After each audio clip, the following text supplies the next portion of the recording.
गंधमादन पर्वत स्थित कुबेर के महल में 4 वर्ष व्यतीत करने के पश्चात पांडवगण ने वहां से प्रस्थान किया और मार्ग में अनेक वनों में रुकते रुकाते स्थान स्थान पर अपने शौर्य और पराक्रम से दुष्टों का दमन करते ऋषियों और ब्राह्मणों के सत्संग का लाभ उठाते वे द्वैतवन पहुँचे और वहीं रहकर वनवास का शेष समय व्यतीत करने लगे। अब तक वनवास के 11 वर्ष पूर्ण हो चुके थे। पांडवों के द्वैतवन में होने की सूचना दुर्योधन तथा उसकी दुष्ट मंडली दुःशासन, शकुनी, कर्ण आदि को मिली। वे एक बार फिर वहां जाकर पांडवों को मार डालने की योजना बनाने लगे। संयोगवश उन दिनों कौरवों की गौसंपत्ति द्वैतवन में ही थी। अपने गौसंपत्ति अंकेक्षण, निरीक्षण आदि करने के बहाने दुर्योधन ने धृतराष्ट्र से द्वैतवन जाने की अनुमति प्राप्त कर लिया। इस प्रकार दुर्योधन और उसकी दुष्ट मंडली ने अपनी एक विशाल सेना के साथ द्वैतवन में पहुंचकर वहां अपना डेरा डाल दिया। वे अपना राजसी ठाट-बाट का प्रदर्शन कर पांडवों को जलाना भी चाहते थे। इसलिए बहुमूल्य वस्त्राभूषणों से सुसज्जित राजमहिलाओं को भी उन्होंने अपने साथ रख लिया था। एक दिन वे जलविहार करने के उद्देश्य से दुर्योधन अपनी मंडली तथा राज महिलाओं के साथ द्वैतवन में स्थित मनोरम सरोवर में पहुंचे। किंतु उस सरोवर में गंधर्वराज चित्ररथ पहले से ही आकर अपनी पत्नियों के साथ जलक्रीड़ा कर रहे थे। चित्ररथ के सेवकों ने दुर्योधन को सरोवर में उतरने से रोकते हुए कहा, इस समय गंधर्वराज चित्ररथ अपनी पत्नियों के साथ इस सरोवर में जलक्रीड़ा कर रहे हैं, अतः उनके बाहर आने से पहले अन्य कोई भी सरोवर में नहीं उतर सकता।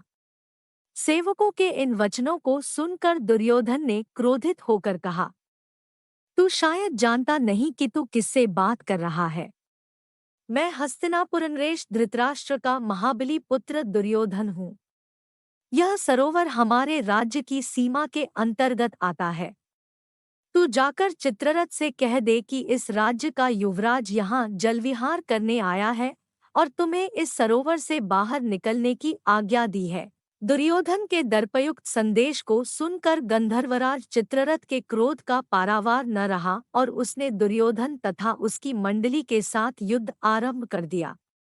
दुर्योधन के साथी और सेना कुछ समय तक तो युद्ध करते रहे, किंतु चित्ररथ को अधिक बलवान पाकर वे सभी दुर्योधन एवं राजमहिलाओं को वहीं छोड़कर भाग खड़े हुए। चित्ररथ ने दुर्योधन और उन राजमहिलाओं को कैद कर लिया। दुर्योधन के भगोड़ी सेना जब कुछ न सूझा तो वे वहां निवास करते हुए पांडवों के पास जाकर उनसे दुर्योधन और राजमहिलाओं की मुक्ति के लिए याचना करने लगे। उनकी याचना सुनकर भीमसेन ने प्रसन्न होकर युधिष्ठिर से कहा, बड़े भैया दुर्योधन अपने राजसी वैभव का हमारे सामने प्रदर्शन करने यहाँ आया था। गंधर्वों ने दुर्योधन की दुर्दशा करके हमारे हित का काम किया है। आप कदापि उसे मत छुड़ाना। इस पर युधिष्ठिर बोले, भैया भीम, ये लोग हमारी शरण में आए हैं और शरण में आए लोगों की रक्षा करना क्षत्रियों का धर्म होता है। फिर दुष्ट स्वभाव का होने के बाद भी दुर्योधन आखिर हमारा भाई ही है। उसके साथ की राज महिलाएं हमारे ही कुल की महिलाएं हैं और उनका निरादर होने से हमारे ही कुल को कलंक लगेगा। इसलिए उचित यही है कि तुम और अर्जुन जाकर उनकी रक्षा करो। अपने बड़े भाई की आज्ञा मानकर भीम और अर्जुन ने सरोवर के पास जाकर चित्ररथ को युद्ध के लिए ललकारा। उनकी ललकार सुनकर चित्ररथ क्रोधित होने के बजाय मुस्कुराते हुए अर्जुन के पास आए और बोले, हे पार्थ, मैं तो तुम्हारा सखा ही हूँ। वास्तव में दुष्ट दुर्योधन अपनी सेना के साथ तुम लोगों का वध करने के लिए यहाँ आया था। देवराज इंद्र को इस बात की सूचना मिल चुकी थी, इसलिए उन्होंने मुझे यहाँ भेजा था।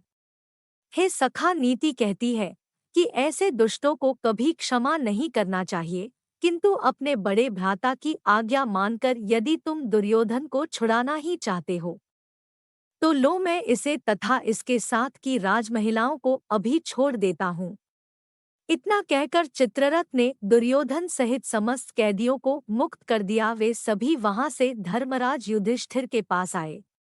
ग्लानि से भरे दुर्योधन ने युधिष्ठिर को प्रणाम किया और लज्जा से सिर झुकाए अपने नगर की ओर चल दिया।